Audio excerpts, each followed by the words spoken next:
Bagi kalian yang bisa ngedesain, mungkin bisa bantu aku ngedesain. Tapi yang paling penting di desain itu adalah ini adalah unit yang kita booking. Saat ini pengerjaannya itu masih 80%.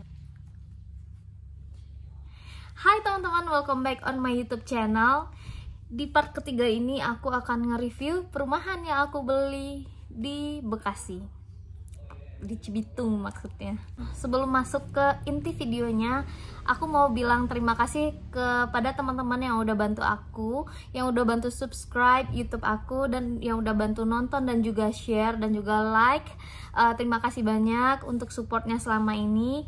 Dan bagi yang belum subscribe, jangan lupa di subscribe ya teman-teman, karena akan ada banyak video-video seru lainnya yang akan aku upload dalam waktu dekat.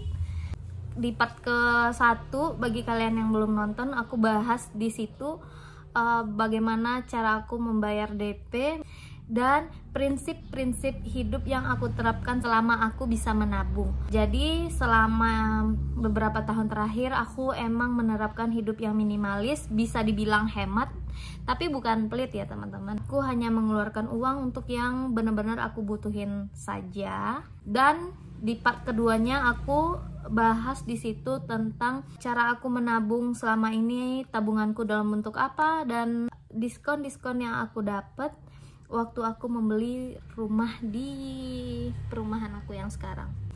Jadi alhamdulillah, aku mau ucap syukur lagi. Alhamdulillah saat ini aku udah punya rumah, walaupun rumahnya masih dalam status cicil ya, tapi alhamdulillah banget sebelum menikah aku udah punya rumah sendiri.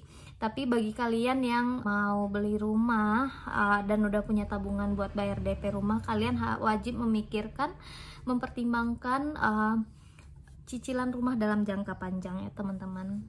Karena komitmen untuk membeli rumah itu dalam waktu 20 tahun kita tetap harus nyicil rumah tersebut. Ini adalah unit yang kita booking. Saat ini pengerjaannya itu masih 80%. Yang belum itu bagian dapurnya. Pas masuk langsung ke ruang tamu. Terus ada pintu buat ke dapur. Nah, di sini dapurnya masih semi indoor, yang artinya atapnya itu masih separuh, dan juga untuk yang di keramiknya juga kurang lebih 1,5 meter atau 2 meter. Jadi nanti kalau misalnya mau ditutup mungkin kalian perlu ngeplaster lagi gitu. Nah, kamar yang pertama ini nggak bisa dibuka karena lagi ada tukangnya. Dan ini adalah kamar mandi. Terus dan ini adalah kamar utamanya di bagian belakang. Untuk material-materialnya sendiri, kalau di deskripsinya itu udah lumayan bagus ya teman-teman. Kalau udah bersih pasti bagus banget ini. Nah, langsung aja aku mau nge-review. Rumah yang aku beli ini adalah perumahan klaster yang ada di Cibitung. Kalau untuk akses dari Jalan Raya Cibitung itu emang agak jauh, jaraknya sekitar 2-3 km. Kalau untuk akses ke pintu tol itu sekitar 3 km kurang lebih. Tapi di dalam perumahan tersebut ada akses untuk KRL. Jadi yang paling penting akses KRL-nya, kayak mungkin akan lebih gampang nanti kalau misalnya aku mau jalan-jalan ke Jakarta ya, atau mau ke bandara juga bisa karena udah dekat stasiun kan. Jadi nanti kalau misalnya mau ke bandara tinggal naik kereta yang bisa langsung ke bandara. Untuk rumah yang udah aku booking ini, luas bangunannya itu 37 meter persegi dan luas tanahnya itu 72 meter persegi. Kalau kalian lihat di denah yang aku insert ini, ada 2 kamar, 1 kamar mandi, 1 ruang tamu, carport atau garasi, dan dapur, ada juga taman di depan rumah. Kalau misalnya kalian nggak ngeliat terlalu jelas, di sini ukuran dari samping, lebar samping ke samping itu 6 meter, ke belakang itu 12,25 meter. Lebar garasinya sendiri 3 kali 4 meter. Kalau untuk tamannya 3 kali 3, dan di sini ada terasnya di 1 meter, 20 cm. Lumayan besar lah ya untuk bisa nyantai sore-sore di depan rumah. Pas kita buka pintu, itu masuk ke ruang tamu langsung. Ruang tamu in total itu ada sekitar 3 meter, 75 cm. Nah, Kalau di denahnya ini, di sebelah kiri ruang tamu itu ada kamar utama, kamar mandi, dan di agak ke belakang itu ada kamar kedua ya. Sebenarnya yang di belakang itu adalah kamar utamanya karena ukurannya itu lebih besar. Aku mau bahas dulu di kamar yang di depan ya. Ukurannya 3 kali 3 meter. Kalau untuk hunian minimalis seperti ini itu udah lumayan besar ya teman-teman. Jadi tinggal penataannya aja yang bisa kalian atur, kayak beli perabotan yang minimalis juga, jangan ambil yang ukuran besar kayak kamar setnya. Mungkin bisa pakai sofanya itu pakai yang 160 cm aja. Lemarinya juga mungkin bisa pakai 2 pintu atau 3 pintu tapi ukurannya yang kecil. Dan kalau untuk meja riasnya ambil yang mini aja. Lanjut ke bagian belakangnya, itu ada kamar mandi yang ukurannya itu kemungkinan ya udah pasti ya 1,35 dikali mungkin sekitar 1,8 atau bisa jadi 2 meter. Nah, kita lanjut ke kamar belakang. Nah, ukuran kamar belakang ini atau kamar utamanya lebih besar ya teman-teman. Di sini ukurannya 3 kali 3,25. Artinya lebih besar dari ukuran kamar pertama yang di depan. Mungkin di sini kalau misalnya mau beli kamar set bisa pakai ukuran yang 180 kali 200. Dan lemarinya juga bisa pakai yang 3 pintu. Kalau untuk jendelanya sendiri ada yang menghadap ke dapur. Jadi ruang yang ada yang di belakang itu adalah dapur yang semi indoor. Nah, bergeser lagi kita ke ruang tamu. Di ruang tamu itu ada pintunya yang menuju ke dapur. Ukuran dapurnya sendiri 3 kali 25 kali 3. Jadi rencananya nanti aku mau dapur set aku itu sekitar 2 meter. Ukurannya L. Nah, 1,25-nya itu aku sisain buat ruangan hijau atau ruang terbuka gitu.